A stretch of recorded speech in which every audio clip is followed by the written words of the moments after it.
कहा जाता है कि संकल्प में बड़ी शक्ति होती है और इस संकल्प से ही तो मातंगाचार्य ने चमत्कार सर्जा था। जी हाँ मित्रों, मैं बात कर रही हूँ आचार्य मातंगाचार्य की, जिन्होंने भक्तांबर की रचना की थी। और आज से हम सब लोग मिलके शुरू कर रहे हैं भक्तांबर की श्रृंखला। मैं आपको भक्तांबर की रोज़ एक एक काव्य की एक एक स्टोरीज़ बताऊंगी और मुझे पूरा विश्वास है आप सबको भी उसमें बहुत आनंद आएगा। तो चलिए शुरू करते हैं आज का हमारा पहला ये एपिसोड। भक्तामर प्रणतमौलिमणि प्रभाणा मोद्योतकं दलित पापतमो वितानां सम्यक् प्रणम्य जिनपादयुगं युगादा वालंबनं भवजले पततांजनान्। दो काव्य, पहला काव्य जो आज हम शुरू कर रहे हैं उसमें कितने बड़ा अर्थ हमें बताया गया है। गुरुवर ने हमें बताया है कि जब सौधर्म इंद्र जैसे देव भी भगवान के चरण में झुक जाते हैं तो उनके मणियों भी भगवान के आशीर्वाद से, भगवान के चरण को छूने से और भी ज़्यादा दैदीप्यमान हो जाती है। और ऐसे ही भगवान के चरण ही हमारा सहारा है। उन भगवान के चरण का सहारा लेके ही हमें तो इस संसार को पार कर देना है। जी हाँ मित्रों, हम भक्तांबर के पहले काव्य की बात करें और जो हमें समझा रहा है संकल्प के बारे में। हमें संकल्प करना है प्रभु भक्ति करने की, जैसा संकल्प हमारे आचार्य मातंगाचार्य ने किया था। जब राजा भोज ने आचार्य श्री को पकड़ लिया था तो आचार्य श्री बिल्कुल विचलित नहीं हुए थे। कितना भी उनके ऊपर जोर डाला गया पर आचार्य श्री ने बता दिया कि मैं एक दिगंबर जैन संत हूँ और किसी राजा के बताने से कहीं पे भी नहीं जाऊँगा। उस वक्त राजा भोज को बड़ा गुस्सा आया और उन्होंने मातंगाचार्य को 48 ताले के अंदर बंद किया था। मातंगाचार्य बिल्कुल भी विचलित नहीं हुए और उन्होंने अंदर बैठ के ही अपने मन को पूरे भगवान के चरण में समर्पित करके आदिनाथ भगवान की स्तुति की थी। हमारे आदिनाथ भगवान की पहली स्तुति इन्होंने जब की थी तब एक एक काव्य में उन्होंने इतना सार भर दिया है। 48 काव्य वो लिखते गए और एक एक ताले टूटते गए। जब मातंगाचार्य को राजा भोज ने बाहर देखा तो वो बड़े आश्चर्यचकित हो गए और उन्हें भी जैन धर्म के प्रति श्रद्धा हो गई।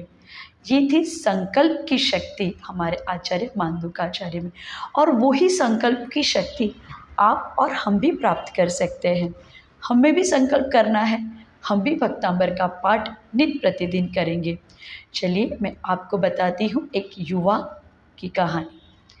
बहुत साल पहले की बात थी। एक सम्राट जंगल से गुजर रहा था। सम्राट ने देखा कि यहाँ पे एक दिगंबर अवस्था में एक युवा बैठा है और जो शायद प्रभु भक्ति कर रहा है। सम्राट को बड़ा आश्चर्य हुआ।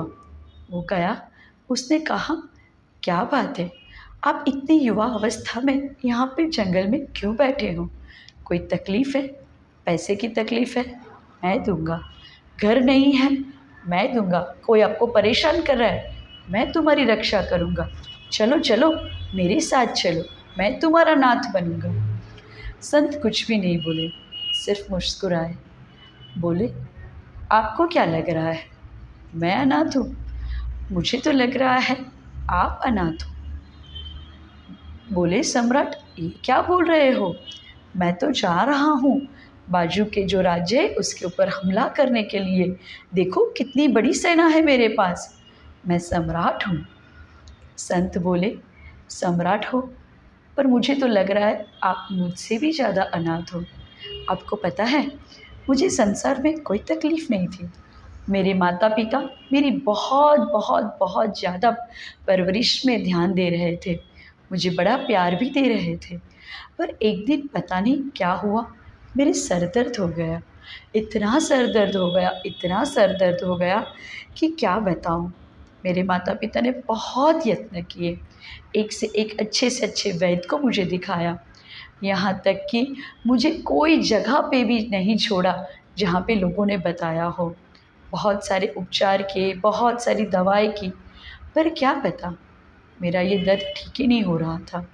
फिर एक दासी ने बताया कि जंगल में एक दिगंबर मुनि महाराज है। मैं और मेरे पिताजी माताजी हम उनके पास चले गए। गुरुवर की सौम्य मुद्रा देख के मुझे उनके ऊपर बड़ी आस्था बढ़ी। गुरुवर ने मुझे बताया, एक मंत्र का जाप करो। 1 घंटे तक बैठ के मैंने बड़ी आस्था से वो मंत्र का जाप किया और सम्राट के सामने देख के वो मुनि ने बताया कि उसके बाद 1 घंटे के बाद जो दर्द मेरा इतने महीनों से, इतने समय से नहीं जा रहा था, वो तुरंत चला गया।